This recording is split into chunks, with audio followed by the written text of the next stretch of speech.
भाई जिस दिन मैं गाड़ी की सर्विस कराने गया था ना, उस दिन मेरे लिए 3 लड़के फरिश्ते बन के आए थे। मैं सर्विस करा के चल ही दिया था, मैं तो भूल गया था कि ये इशू भी है। अभी जो मैंने 2 नटों पे हाथ लगाया है ना, इसमें मेरा क्या इशू आ रहा था कि जब गाड़ी चलती थी तो ये डिग्गी है ना लूज़ पड़ी थी और आवाज़ करती थी कट कट कट कट ऐसे करके।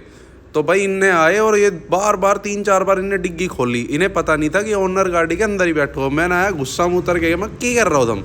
तो बोले भैया वो ये ऐसे इशू आता है। मैंने कहा यार ये इशू तो मेरे में भी आ रहा है। तो उसमें से एक था औजार पाने लेके तैयार खड़ा था। बोला भैया अभी सही कर देते हैं। उसने भाई ये 2 नट ल्यूज़ करे, ल्यूज़ करके अंदर पुश करके टाइट करे और आज कोई